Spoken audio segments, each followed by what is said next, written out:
내용들이 좀 거셉니다. 못된 고양이 가수 주현미 씨의 분노가 폭발했습니다. 무슨 일일까요? 트로트 가수 문희옥 씨가 후배 여가수에게 공갈 협박 혐의로 고소를 당했습니다. 아직 이 사건에 대해서 명확히 알고 계신 분들은 많지 않은 것 같아서 먼저 황수연 앵커가 먼저 풀어드립니다. 가수 문희옥 씨가 같은 소속사 후배 여가수로부터 공갈 협박 등의 혐의로 고소를 당했습니다. 후배 여가수에 따르면 문 씨의 매니저이자 기획사 대표인 김모 씨가 차 안에서 몸을 더듬으면서 모텔에 가자는 등의 성추행을 했다는 건데요. 이 사실을 안 문 씨는 오히려 해당 여가수에게 밖으로 사실이 알려지면 가수 행세하기 힘들다며 협박을 했다는 겁니다. 당시 상황이 고스란히 녹음되면서 충격을 주고 있습니다. 들어보시겠습니다. 현면이 가서 진술하고 사장님 진술하고 형 받고 그러자고. 아주 좋겠다. 아주 신인 가수 아주. 응? 뭐 성추행으로 어쩌고 저쩌고. 응? 기사 떠가지고 너 거기 검찰에 들어가면은 일일이 하나하나 다 얘기해야 돼. 어디를 만졌어요. 뭘 했어요. 다 보여줘야 돼. 하자고. 나도 가서 다 아주 나도 망신 다 당할 테니까. 그 진실이라는 게 세상에 알린다고 다 되는 건지 알아? 바보야? 나도 그 사람 밉다고 그랬잖아. 응? 나쁜 사람인가 나도 안다고 했잖아. 신인 여가수와 문희옥 씨를 연결해준 사람은 바로 가수 주현미 씨인데요. 이 사실을 알게 된 주현미 씨는 현재 못된 고양이에게 생선을 맡긴 꼴이 됐다며 공분하는 것으로 전해지고 있습니다.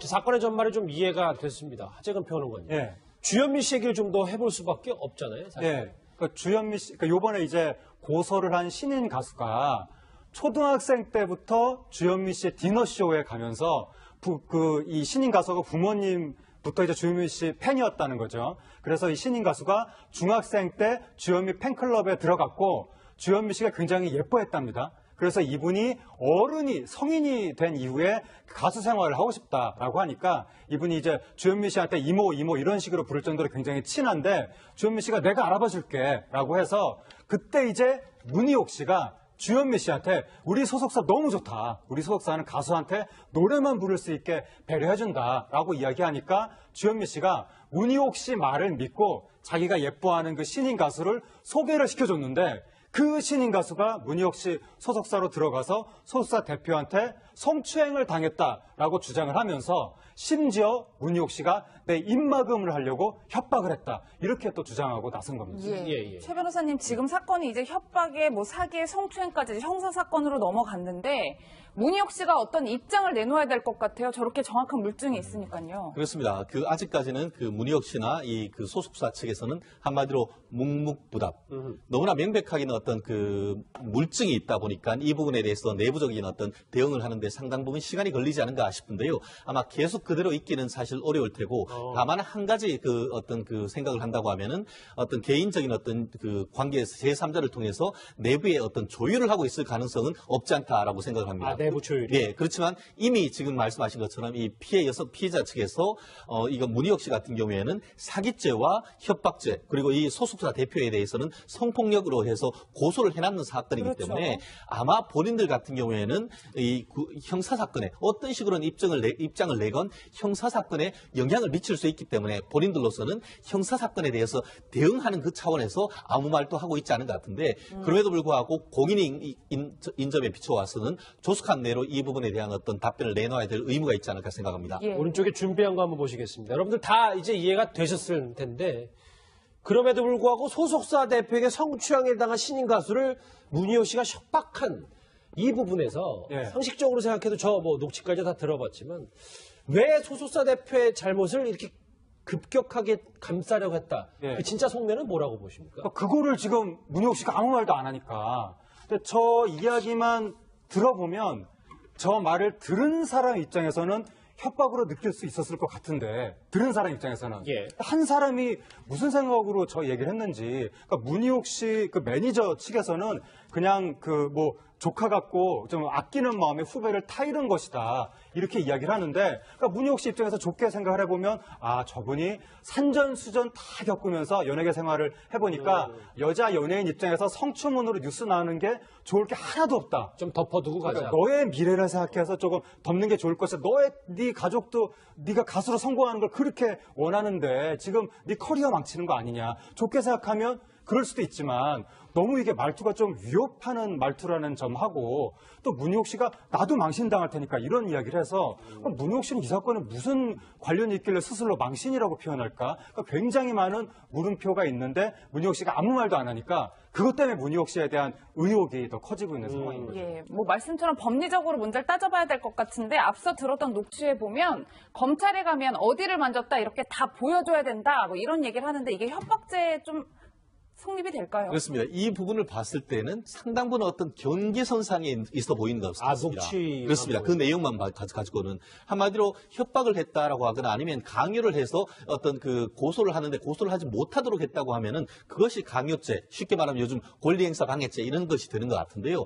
지금 말씀하신 것대로 그 맥락이 상당히 중요할 것 같습니다. 왜 전화했는지 동기도 중요한 것 같은데, 본인이 어떤 말씀하신 대로 지금 한 20, 30년 연예계 하는 생활 속에서 오히려 너를 위해서 하는 것이다라는 것이라고 한다고 하면은 협박이 고의가 없는 것이죠. 예. 다만 지금 보면은 그와 같은 것을 더불어서 이 그 소속사 대표와 문희옥 씨의 어떤 개인적인 관계가 있다는 얘기까지 나오고 있습니다. 한마디로 이 그 성추행을 했다고 의심을 받고 있는 소속사 대표를 위해서 간접적으로 지원하는 형태로 하면서 그것을 못하게 했다라고 하면은 그와 같은 맥락 속에서 경우에 따라서는 협박 내지 강요죄가 될 수 있기 때문에 예. 이 부분에 대해서는 이 문희옥 씨의 어떤 해명이 상당 부분 중요할 것이 같고, 그 상황 그리고 또 이 소속사 어떤 대표와의 어떤 그런 관계 이런 부분이 종합적으로 검토되어야 어떤 결과를 내올 수 있지 않을까 생각합니다. 이런 분위기 때문에 이제 주현미 씨, 그러니까 여자 신인 가수를 소개해줬던 주현미 씨의 분노가 폭발해서 못된 고양이에게 생선을 맡겼다 이런 비유까지 나왔습니다. 하재근 평론가님. 근데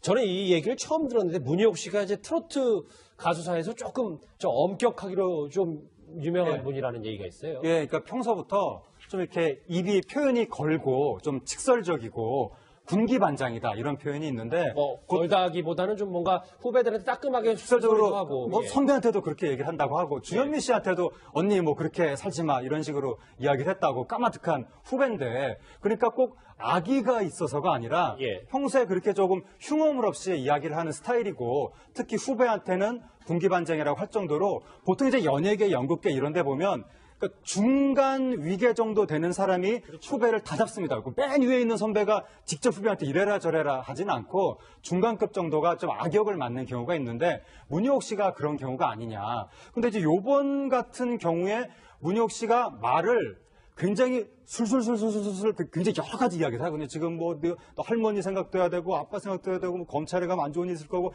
얘기를 척척척척척 해가지고 이렇게 후배를 다 잡은 게 이게 처음인가? 알겠습니다. 뭐 그런 의문도 가질 수가 있는 건데, 문희옥 씨가 조금 말을 해야 되는 거고, 요번에 또 문희옥 씨가 한 이야기 중에 좀 사람들한테 공분을 불러일으키는 것이 뭐냐면, 가끔 가다가 성범죄 피해자를 가해자 취급하는 게 있거든요. 그러니까 네가 성범죄 피해를 주장하는 바람에 우리 관계가 다 깨졌다. 알겠습니다. 다 망신당했다. 예. 약간 이런 논리로 상대를 공격하는 부분이 있어서 그게 좀 공분을 사고 있습니다. 문희옥 씨의 해명이 좀 필요한 상황인 것 같습니다. 정리를 하겠습니다. 여러분은 지금 뉴스 특급과 함께하고 계십니다.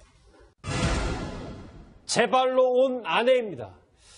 글쎄, 무죄 입증에 자신감이 있는 걸까요? 무슨 얘기인지 아시겠습니까? 바로 용인 일가족 살인사건의 피의자 아내가 어젯밤 뉴질랜드에서 자진 귀국했습니다. 궁금한 게 한두 가지가 아닌데요. 먼저 김복준 교수님.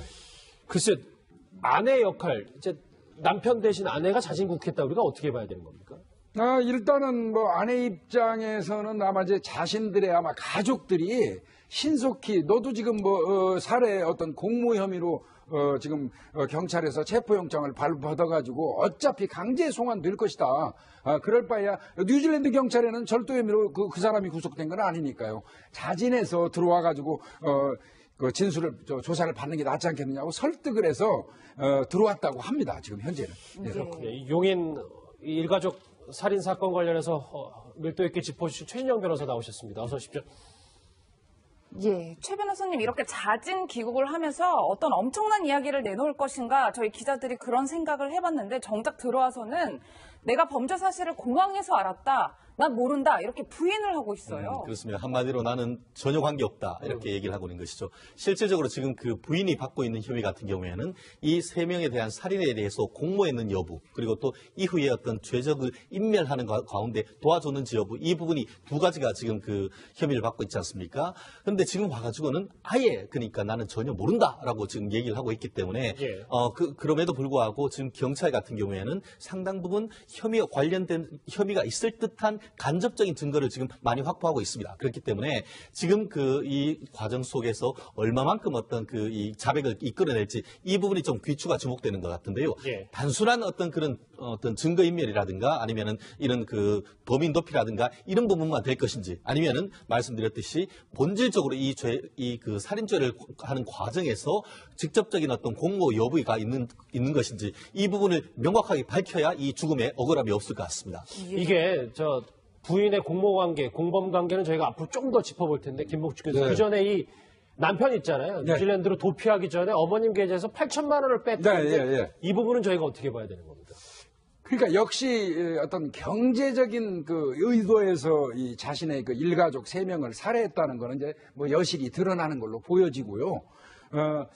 근데 이제 단지 이제 우리가 전부 다 좀 불편하게 생각했던 것들은 감정이 개입된 게 아니냐. 그건 왜 그랬냐면 사체의 상태가 지나치게 잔인했기 때문에 그렇거든요. 잠시만요. 8천만 원 인출과는 상관없이 네. 그 살인 흔적이 너무 잔인하다. 예, 그래서 어떤 그런 감정 같은 게 있거나 이 가족에 대해서 원한 같은 어떤 이런 게 쌓여있지 않나 이런 생각을 했는데 결국은 그 8천만 원을 어머니 계좌에서 이체를 본인한테 하고 그리고 공항에서 나가기 직전에 또 본인이 거기서 뽑아가지고 인출해가지고 또 달러를 바꿔서 가지고 들어갔거든요. 그래서 궁극적으로는 뭐 감정도 개입된 것 같고요. 경제적인 측면 또 그것도 작용한 것 같고 그렇습니다. 예, 뭐 최 변호사님 말씀처럼 일단 부인은 공모관계가 있는 것 같아서 이제 조사를 하고 있는 상황이긴 한데 경찰은 다른 공범은 없을 거다라고 기자들한테 이야기는 하긴 했지만 저희가 다른 공범의 가능성을 어떻게 봐야 될까요? 현재로서는 현실적으로 이제 그 기존의 이 그 주범이 다른 사람과 만나는 내역이라든가 아니면은 그 통신 내역이나 이런 부분을 봤을 때에 그걸 통해서 이제 그 다른 공범이 있을지를 주로 확인을 하는데 현재로서는 이와 같이 이제 그 다른 사람이 있을 가능성은 현저히 낮게 봅니다. 그리고 아까 지금 말씀하신 것대로 살인죄 같은 경우에는 전형적인 동기 범죄이기 때문에 그 동기를 밝힐 경우에는 어떤 예를 들어서 경제적인 측면이 있었고 다른데 어떤 채권 채무 관계가 있었다라고 한다고 하면은 외부의 어떤 그런 다른 사람이 개입할 여지가 있겠지만 김 박사님 말씀처럼 경제적 동기와 더불어서 그 엄마에 대해 얼굴에 잔인하게 어떤 그 흔적을 남긴 것을 봤을 때는 상당 부분 어떤 가족들 간의 어떤 감정적인 앙금이 있었다라고 한다고 하면은 그 경우에는 본인의 개인적인 감정을 풀었다라고 보일 가능성이 있죠. 그렇기 때문에 지금 현재 그 경찰 같은 경우에는 다른 공범보다는 단독 범행에 조금 더 포커스를 두는 것이 그와 같은 어떤 살인의 상태라든가 경제적인 상황 이런 부분을 종합적으로 검토했던 결과가 아닌가 봅니다. 그러니까 이제 이게 범행 자체가요. 난 12시에 들어가가지고 16시, 오후 4시 사이에 어머니와 의붓 동생을 살해했거든요. 그렇죠. 그 이후에 저녁 8시에 이제 그 의붓 아버지를 만나가지고 또 살해를 했어요. 그러니까 이 살해 행위가 순차적으로 이루어지거든요. 공범이 있다면 그렇게 안 되죠. 이건 혼자서 단독 범행이니까 순차적으로 범행을 한 거라고 봐야 돼요. 아내가 자진 귀국한 이 용인 일가족 살인사건 관련한 속보를 짚어봤습니다. 김복준 교수님과는 여기서 인사를 드리겠습니다. 고맙습니다. 고맙습니다.